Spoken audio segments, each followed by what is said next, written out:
Boa tarde. Estava lendo uma passagem bíblica aqui e eu vou compartilhar com vocês algo interessante, muito interessante, algo que serve para mim e para você e para todos que estão escutando aí. No livro de Mateus, capítulo 7, versículo 24, o Senhor Jesus fala dos dois alicerces. Os dois alicerces. Ele fala do que você está baseado, qual que é o seu alicerce de vida hoje. O que você se baseia? Qual que é o seu alicerce? O seu alicerce é a sua conta bancária. O seu alicerce é a sua esposa, a sua família. O seu alicerce é a sua inteligência, o seu intelectual.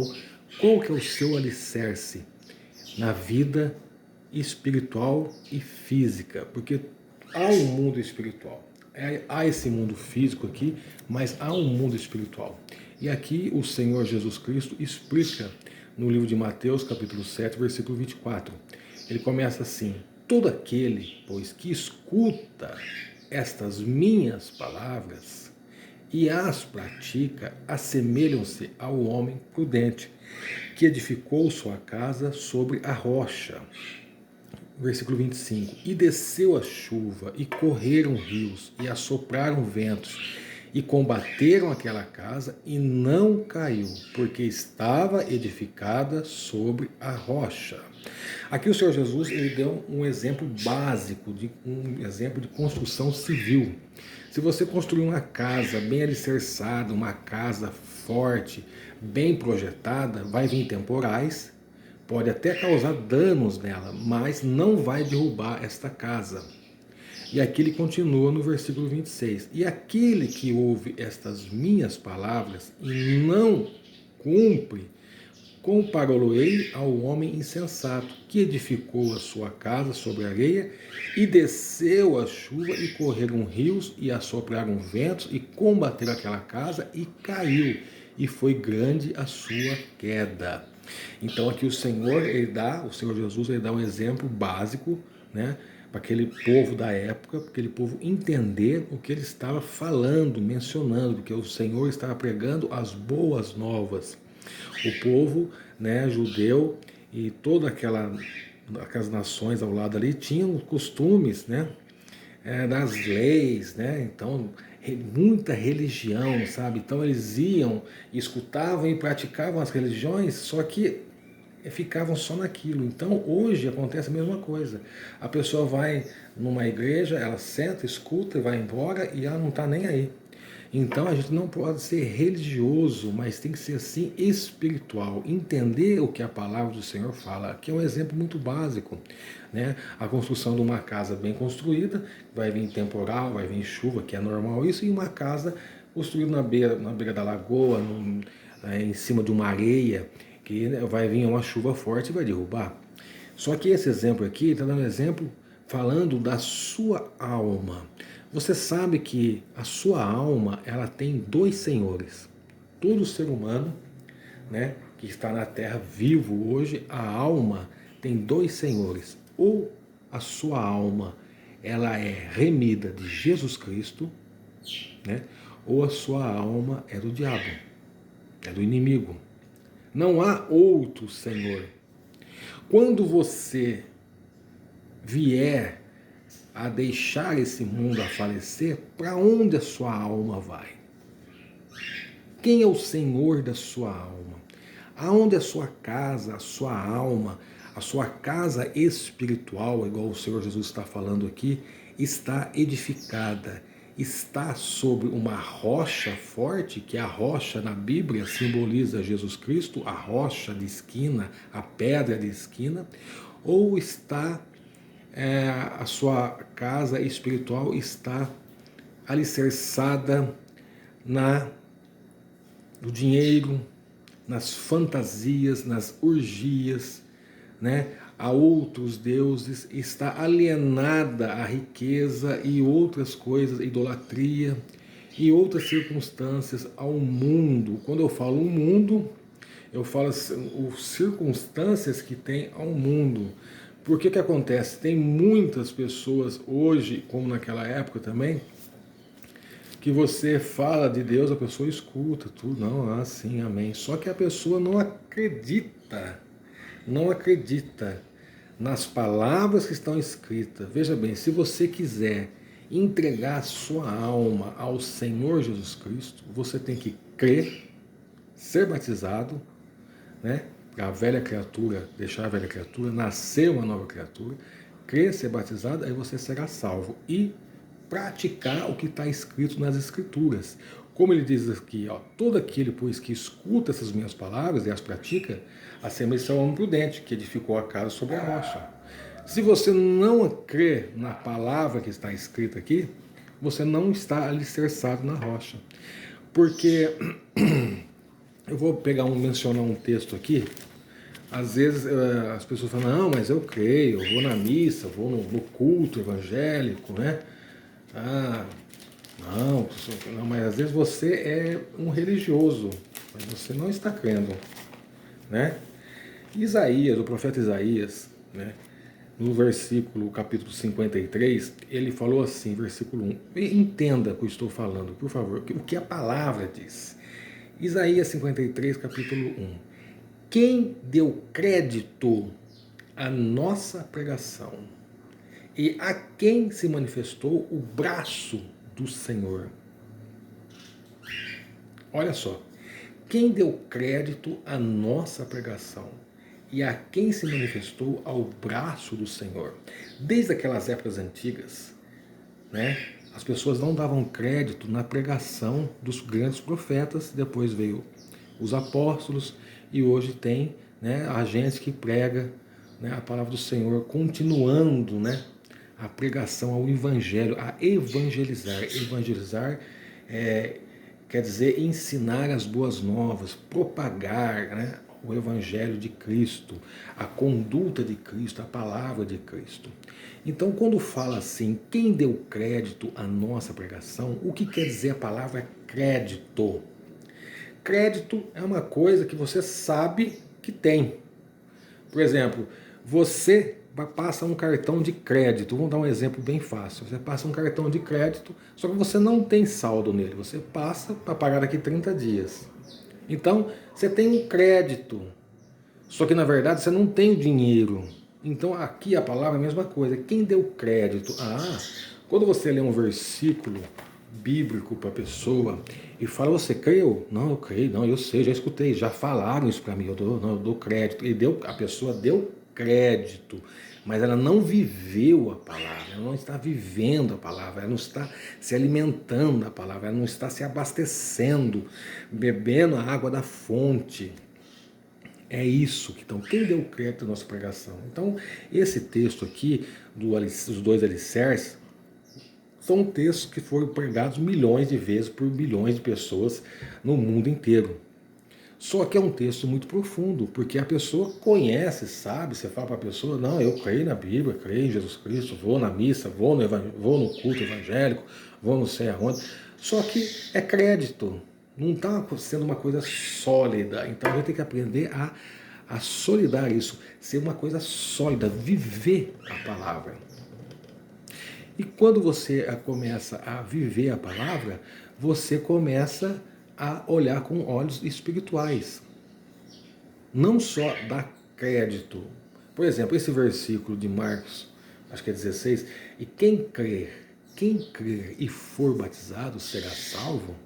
Muitas pessoas são batizadas hoje, mas infelizmente não vai ser salva, porque ela batizou como fosse um banho. Ela só deu crédito, ela não está vivendo a palavra. Ela não está vivendo a palavra.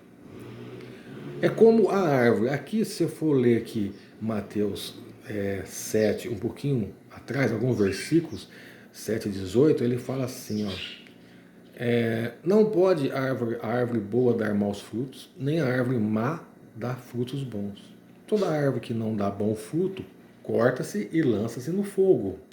Então, o que quer dizer isso? Quando você crê na palavra, você se converteu, você aceitou o Evangelho de Cristo, você foi batizado, eu creio, eu sou batizado e serei salvo, como diz o versículo, realmente sim. Só que você tem que aceitar. O batismo é um reconhecimento, né, público, que você está aceitando Jesus Cristo como seu Salvador. Você está mostrando publicamente, eu aceito o Evangelho de Jesus Cristo. Crer e ser batizado e será salvo no futuro, esse verbo está no futuro, quer dizer que você tem que reconhecer Jesus Cristo como você está reconhecendo como seu Salvador no batismo. Agora você tem que reconhecer o Senhor Jesus como seu Senhor. A Bíblia diz que quem guarda os mandamentos será salvo. Quem não guarda não é salvo. Então é isso que está falando. É igual a alma. Aqui na Bíblia tem um exemplo da alma.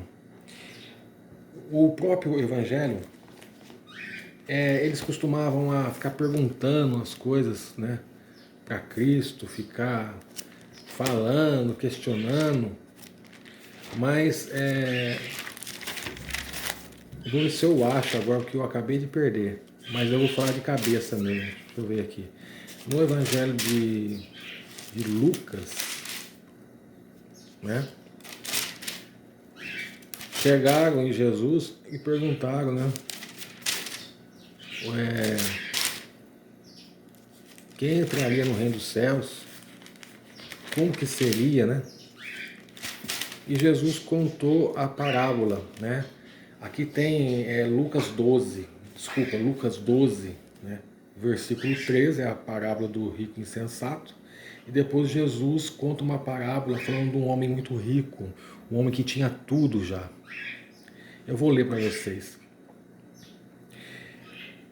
Ó, e propôs-lhes uma parábola, né? Porque aqui teve um questionamento do povo, né? Antes desse versículo, e eles perguntaram de herança, se o irmão podia repartir herança, né? E, e Deus falou que não é. E Jesus respondeu assim no versículo 14, no 13, ó, e disse na multidão disseram: Mestre, dize ao meu irmão que reparta comigo a herança. Mas ele disse ao homem: Quem me pôs a mim por juiz ou repartidor entre vós? Quer dizer, quem está colocando como juiz ou advogado? Então Jesus percebeu naquela multidão a avareza, né? A loucura pelo dinheiro. E Jesus contou uma parábola, né? No versículo 15, 16, ele fala assim: E propôs uma parábola, dizendo: A herdade de um homem rico tinha produzido com abundância. Quer dizer, o homem já veio de família rica e ele produziu mais e mais herança, né? E arrazoava entre si, dizendo: Que farei? Não tenho onde recolher os meus frutos. E disse o homem, falando para ele mesmo, veja bem: Farei isto e derribarei os meus celeiros e edificarei outros maiores, e ali recolherei todas as minhas novidades e os meus bens. E direi à minha alma: Alma, tens um depósito, um descanso de muitos bens para muitos anos, e descansa, come, bebe e folga. Quer dizer, um homem rico que veio de família rica, ele é um homem que tinha muito dinheiro e ele propôs derrubar mais celeiros e fazer mais celeiros para descansar a alma dele, descansar a vida dele.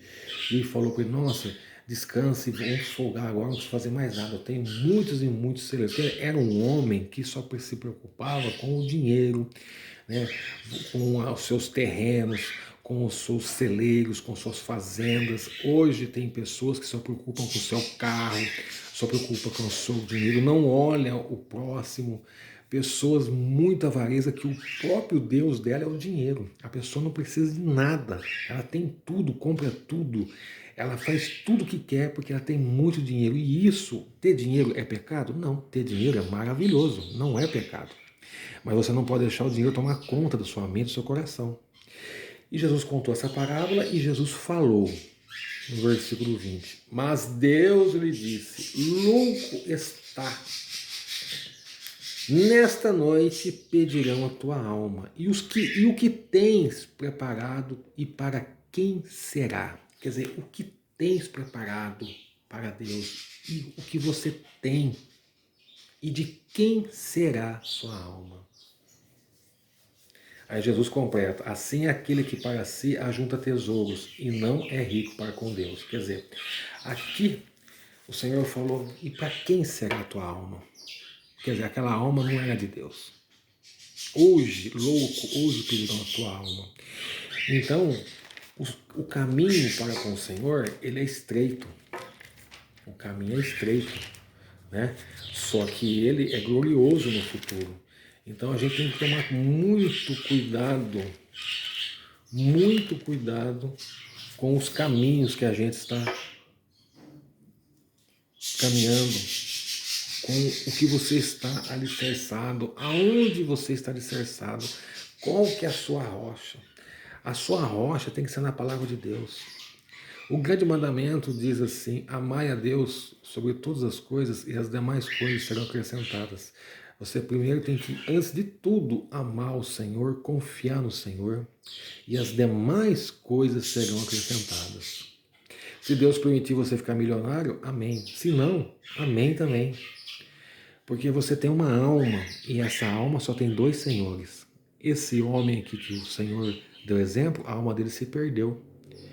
E a sua alma? De quem que é a sua alma? Você está lutando e caminhando para a sua alma ser de Cristo? Você pensa que na hora que você morrer aqui, muitas pessoas falam assim, descansou. Será que ele descansou? A pessoa só descansa quando está em Cristo, quando morre. Quando ela não está em Cristo, ela é atormentada o resto da eternidade. A eternidade não tem fim, meu amigo. Então, por isso que aqui também em Mateus capítulo 7, 13, ele fala dos dois caminhos. Entrai pela porta estreita, porque larga é a porta, espaçoso o caminho que conduz à perdição, e muitos são que entram por ela. E porque estreita é a porta e apertado o caminho que leva à vida, e poucos há a quem encontrem. Quer dizer, poucos querem viver uma vida de santidade com Jesus Cristo. Lógico, ninguém é santo aqui na Terra, nós somos pecadores, só que vamos procurar nos melhorar dia a dia. O caminho é estreito, o caminho é apertado, o caminho é sofrido. Só que quando você for recolhido, o seu dia chegar, a sua alma vai ficar cheia de virtude, cheia, vai ser um corpo transformado, vai ser uma maravilha, você vai ficar na eternidade no paraíso.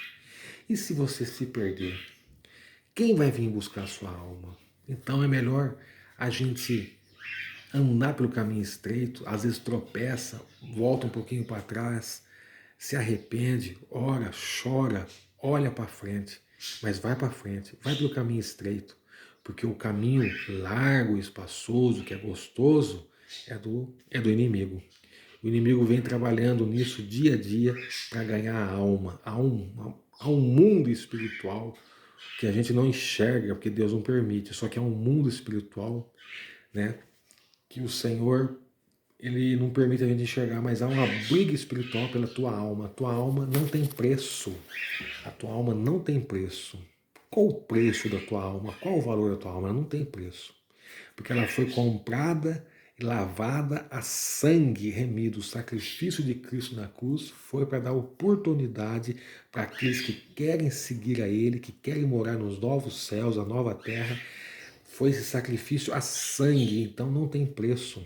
Então vamos procurar andar no caminho com Cristo, andar na luz com Cristo, para nossa alma ter um descanso realmente com o Senhor Jesus.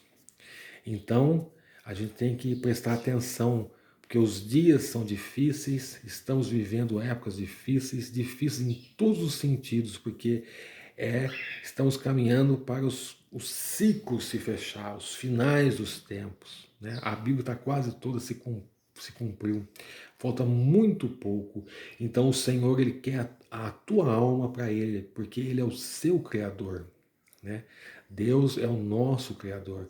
Então vamos se apegar a Cristo, não vamos ficar débeis, quer dizer, não vamos ficar alienados com coisas que o mundo proporciona, que a internet proporciona, que as distrações que tem hoje dentro do culto, fora do culto, dentro da igreja.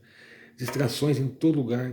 O inimigo trabalha distraindo as pessoas, para as pessoas não lerem a palavra do Senhor, porque a partir que você abre a Bíblia e começa a ler, você começa a praticar, você começa a enxergar com olhos espirituais, com outra visão. Esse mundo é um mundo passageiro, passa-se muito rápido. Ontem você tinha 10 anos, hoje você tem 50. Ontem você era uma jovem, com 18 anos, bela e bonita, hoje você já é avó. Então, olha como que passa rápido, né? E aonde vai a sua alma? Então a gente tem que tomar cuidado com isso. Tem outro exemplo bíblico aqui de um homem, o primeiro mártir da Bíblia, que morreu pela palavra, e ele viu os céus se abrirem, coisa linda, né? Se eu não me engano é Atos, acho que é Atos, capítulo 7, versículo 58. Vamos ver aqui.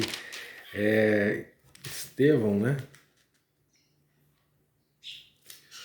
Ele começou a pregar, né, ali para os fariseus, e o pessoal começou a apedrejar ele. E aqui ele estava morrendo e ele viu, né? Ó, e o versículo 54. E ouvindo eles isto, enfureceram-se o seu coração, quer dizer, eles ficaram enfurecidos lá. Estevão estava pregando a palavra de Deus, né? E o seu coração rangiam, e os dentes contra eles ficaram enraivados, porque Estevão estava pregando a palavra de Jesus para aqueles sacerdotes da época, aqueles homens religiosos, e aquele povo se enfureceu, o demônio enfureceu aquele povo, mas ele, estando cheio do Espírito Santo, fixando os olhos no céu, Estevão já estava sendo apedrejado, fixando os olhos no céu, ele viu a glória de Deus e Jesus que estava à direita de Deus, e disse: Eis que vejo os céus abertos e o Filho do Homem que está em pé à mão direita de Deus. Mas eles gritaram com grande voz e tamparam os ouvidos e arremeteram unânimes contra eles. Eles ficaram mais bravos ainda. Expulsaram da cidade e apedrejaram até a morte de Estevão. E mesmo assim, na morte, ele pediu de joelhos e clamou com grande voz, dizendo que para o Senhor perdoar os pecados daquele povo, que o povo não sabia o que estava fazendo. Mas veja, Estevão estava morrendo e a alma dele, os olhos dele viu os céus abertos. Quer dizer, o anjo do Senhor veio buscar ele. Quando a gente passa pela morte, nos últimos instantes, os seus olhos espirituais vê quem vai te buscar. Se for os anjos do Senhor, você está salvo. Se for os anjos de Satanás, você está perdido. Então, irmão, isso aqui é uma coisa muito séria, é algo muito sério. As pessoas dão risada quando a gente fala, as pessoas debocham, mas a sua alma só tem dois senhores: ou é de Jesus Cristo ou é de Satanás. Então, essa é a palavra que eu deixo para vocês. Meditem, né? E que Deus abençoe vocês, e vamos preparar a nossa alma, né, o nosso espírito, que seja de Jesus Cristo. Vamos preparar para o paraíso, a nova Jerusalém. Que Deus abençoe a todos e que vocês tenham uma ótima semana. Essa é a palavra que o Senhor me deu, né, do pregador Elielton. Fique todos com Deus. Um abraço.